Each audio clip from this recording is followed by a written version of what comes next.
everyone, welcome back to my channel Jan Pedagogy. இன்னைக்கு நம்ம சேனலில் என்ன வீடியோ பார்க்க போகிறோம் அப்படின்னு பார்த்தீங்கன்னா, உலகின் முதல் 27 நட்சத்திர அதிதேவதைகள் அருள் பாலிக்கும் திருக்கோவில், அதுவும் நம்ம தமிழ்நாட்டில் இருக்குது. அது எங்கே இருக்குது, எப்படி போகணும், அந்த கோயிலோட மகிமை என்ன, அந்த கோயிலோட சிறப்பு என்ன அப்படின்றத பற்றி தான் இந்த வீடியோவில் பார்க்க போகிறோம். வாங்க நம்ம வீடியோக்குள்ளே போகலாம். ஸோ இந்த கோவில் வந்து பார்த்தீங்க அப்படின்னா, இதோட மூலஸ்தானமே வந்து என்னென்னு பார்த்தீங்கன்னா விநாயகர் தான். ஸோ அவர் என்ன சொல்கிறாங்கன்னா விருட்ச விநாயகர் அப்படின்றாங்க. இந்த கோவில் வந்து பார்த்திங்கன்னா எங்கே இருக்குது அப்படின்னா, நம்ம திருவண்ணாமலை டிஸ்ட்ரிக்டில் தான் இருக்குது. அதுவும் செய்யா சர்க்கிளில் வந்து வருது. ஸோ காஞ்சிபுரம் டு வந்தவாசி ரோட்டில் வந்து பார்த்திங்கன்னா உள்ளே போகுது. அதுவும் உக்கம் பெரும்பாக்கம் அப்படின்னு ஒரு கிராமத்தில் வந்து இந்த கோயில் வந்து இருக்குது. இந்த கோயில் வந்து பார்த்திங்கன்னா ஒரு 500 ஆண்டுகளுக்கு மேலே வந்து இருக்குது அப்படின்னு சொல்லியிருக்காங்க. ஸோ மற்ற எந்த கோயிலும் இல்லாத ஒரு தனிச்சிறப்பு இந்த 27 நட்சத்திர விருட்ச விநாயகர் கோயிலில் உள்ளது. அது என்ன அப்படின்னு பார்த்தோன்னா, 27 நட்சத்திரங்களுக்கான அதி தேவதைகளும் இந்த கோயிலுக்கு தனித்தனியாக சன்னதி இருக்குது. அது மட்டும் இல்லை, 27 நட்சத்திர அதிதேவதைகளுக்கும் உரிய விருட்சங்களும் இந்த கோவிலில் உள்ளது. காகம் வந்து இங்கே இருக்க சனி பகவான் நடக்கிற பூஜையில் வந்து கலந்துக்குது அப்படின்னு சொல்கிறாங்க. ஸோ இந்த கோயிலை வந்து முதல்ல நம்ம போய் எப்படி இருக்குது அப்படின்னு சுற்றி பார்க்கலாம். நம்ம உள்ள என்ட்ரி ஆனோடனே ஸ்ட்ரெயிட்டாக வந்து பார்த்திங்கன்னா மூலஸ்தானம் தான் இருக்குது. அதில் தான் வந்து நம்ம விருட்ச விநாயகர் வந்து இருக்கார். அவரை சுற்றி தான் வந்து பார்த்திங்கன்னா நம்மளோட 27 அதிதேவதைகளும் வந்து இருக்காங்க.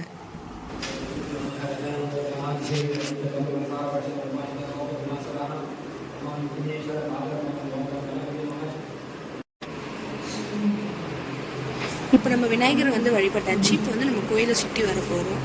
கோயிலில் வந்து பார்த்திங்கன்னா ஃபஸ்ட்டு சைட்லேயே வந்து பார்த்திங்கன்னா நட்சத்திரமான அஸ்வினியும் பரணியும் வந்து வச்சுருக்காங்க.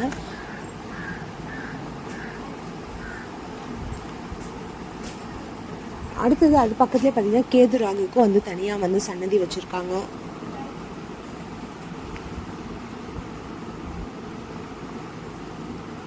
அடுத்தது அப்படியே பார்த்திங்கன்னா கிருத்திகை, ரோகிணி, மிருக சீரிஷம் அதுக்கும் வந்து என்னென்னா தனியாக வந்து சன்னதி வச்சுருக்காங்க.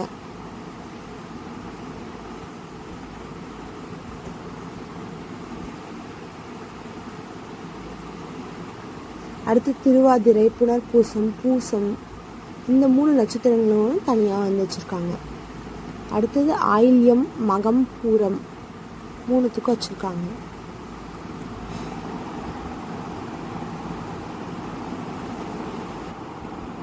அப்படியே வந்தோன்னா அதுக்கு சைடில் வந்து பார்த்தீங்க அப்படின்னா பிரகஸ்பதி பகவானுக்கும் வந்து சன்னதி தனியாக வந்து வச்சுருக்காங்க.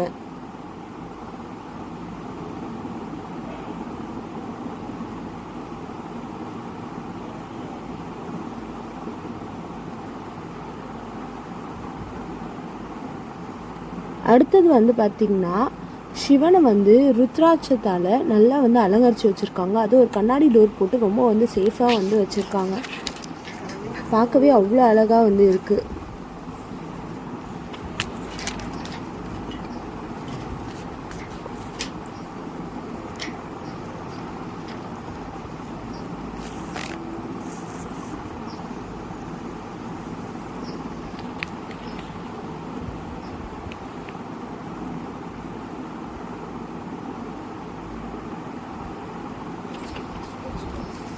அடுத்தது பார்த்திங்கன்னா உத்திரம், அஸ்தம், சித்திரை 3 நட்சத்திரத்துக்கு தனியாக வந்து வச்சுருக்காங்க.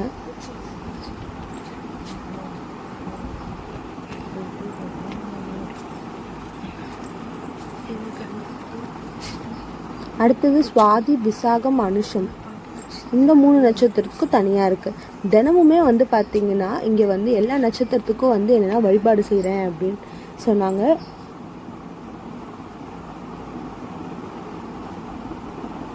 அடுத்தது முருகப்பெருமானுக்கும் வந்து தனியாக வந்து சன்னதி வச்சுருக்காங்க.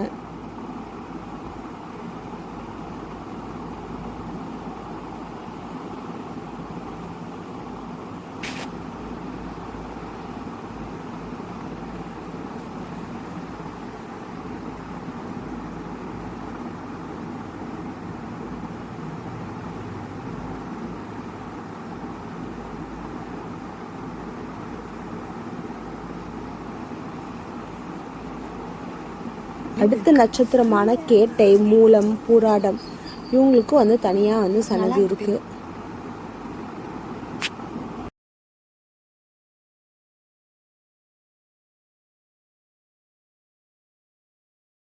கம்மிலே இருக்கலாம்.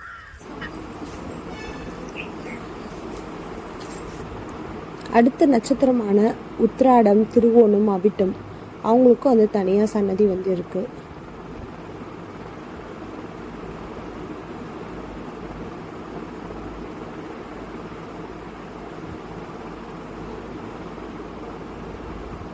அப்படியே வந்து பார்த்தீங்க அப்படின்னா அடுத்த நட்சத்திரமான சதயம், புரட்டாதி, உத்திரட்டாதி.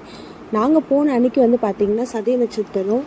ஸோ அதுக்காக வந்து அந்த சதய நட்சத்திரத்துக்கு வந்து தனி அபிஷேகம் வந்து பண்ணி அலங்காரம் பண்ணி வச்சுருக்காங்க பாருங்கள்.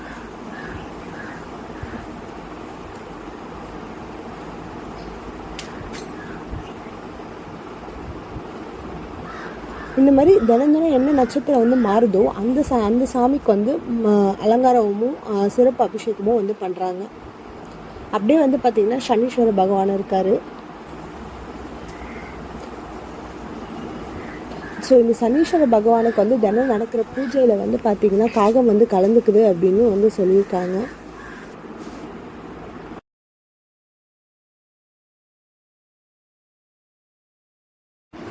சனி பகவானை பார்த்துட்டு வந்தால் கடைசி நட்சத்திரமான ரேவதிக்கும் வந்து பார்த்திங்கன்னா தனி வந்து சன்னதி வந்து கொண்டு வச்சுருக்காங்க. கூட வந்து அபிஜித் சாமியோட சன்னதியும் வந்து இருக்குது.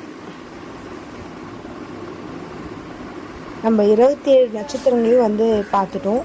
ஸோ அப்படியே வந்து கோயிலை விட்டு என்ன பண்ண போகிறோம், வெளியே வரப்போகிறோம். வெளியே வந்தோம் அப்படின்னு பார்த்தீங்கன்னா அங்கே 27 நட்சத்திரத்துக்கு உரிய மரங்களும் வந்து பார்த்திங்கன்னா வச்சுருக்காங்க.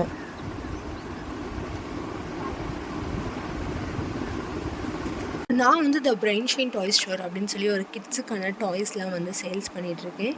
ஸோ இதில் வந்து பார்த்தீங்க அப்படின்னா கிட்ஸுக்கான மாண்டசரி டாய்ஸ், தென் இந்த எஜுகேஷ்னல் டாய்ஸ், தென் ரிட்டர்ன் கிஃப்ட்ஸ் வந்து எல்லா பார்ட்டிஸ்க்கான ரிட்டர்ன் கிஃப்ட்ஸும் நம்மக்கிட்ட இருக்குது. ஸோ ரிட்டர்ன் கிஃப்ட்ஸ் வந்து பார்த்தீங்க அப்படின்னா 10 ருபீஸ்லேருந்தே வந்து நம்மகிட்ட ஸ்டார்ட் ஆகுது. ஸோ உங்கள் குழந்தைங்க வந்து விளையாட்டை மட்டும் விளையாடாமல் அதுலேருந்து வந்து ஒரு லேர்ன் பண்ணிக்கிற மாதிரி வந்து இருக்கணும். ஸோ அவங்க ஸ்கில்ஸை வந்து அவங்க என்ன பண்ணிங்கன்னா டெவலப் பண்ணிக்கணும்.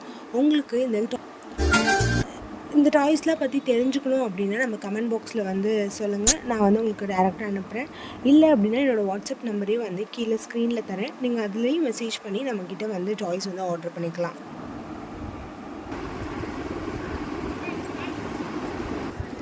நம்ம விருட்ச சாஸ்திரப்படி 27 நட்சத்திரக்காரர்களின் மரங்கள் என்னென்ன அப்படின்னு பார்க்கலாம். அஸ்வதி நட்சத்திரத்துக்கு எட்டி மரம், பரணிக்கு நெல்லி, கார்த்திகைக்கு அத்தி மரம், ரோகிணிக்கு நாவல் மரம், மிருகசீரிஷத்துக்கு கருங்காலி மரம், திருவாதிரைக்கு செங்காலி, புனர்பூசத்துக்கு மூங்கில், பூசமுக்கு அரசு, ஆயிலி நட்சத்திரத்துக்கு புன்னகை, மகமுக்கு ஆள், பூரமுக்கு புரசு, உத்திரம் நட்சத்திரத்துக்கு இலந்தை, அஸ்தமுக்கு மகாவில்வம், சுவாதிக்கு மருதம், சித்திரைக்கு அகண்ட வில்வம், விசாக நட்சத்திரத்துக்கு விலாமரம், அனுஷமுக்கு மகிழ மரம், கேட்டைக்கு பராய், மூலமுக்கு மரா, பூராடமுக்கு வஞ்சி மரம், திருவோணமுக்கு எருக்கு செடி, அவிட்டமுக்கு வன்னிமரம், சதயமுக்கு கடம்பு, புரட்டாதிக்கு மாமரம், உத்திரட்டாதிக்கு வேம்பு, ரேவதிக்கு இலுப்பை. ஒவ்வொரு மரத்தையும் நட்சத்திர அதி தேவதையோட பூஜை செய்தாலே நம்ம வாழ்வில் வந்து நல்ல நலம் பெருக்கும் அப்படின்னு சொல்லியிருக்காங்க.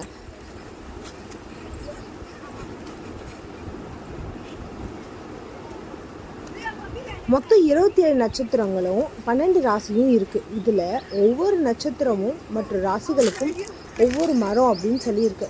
பண்ட காலத்தில் வந்து பார்த்திங்கன்னா மரங்களே வந்து என்ன பண்ணுவாங்கன்னா மக்கள் வந்து மரங்களை தெய்வமாக வந்து நீங்களும் இந்த கோயிலுக்கு வந்து ஒரு முறையாக சென்று வந்து தரிசனம் பண்ணிடுவாங்க. இல்லை ஏற்கனவே நீங்கள் இந்த கோயிலுக்கு போயிருக்கீங்களா அப்படின்றத நம்ம கமெண்ட் பாக்ஸில் வந்து சொல்லுங்கள். இதேமாதிரி உங்களுக்கு இன்ட்ரெஸ்டிங்கான வீடியோ வேணால் நம்ம சேனலை வந்து சப்ஸ்கிரைப் பண்ணிக்கோங்க. பெல் ஐக்கானையும் வந்து கிளிக் பண்ணிக்கோங்க. அடுத்த வீடியோவில் மீட் பண்ணலாம். Until then bye bye from Priyadarshini.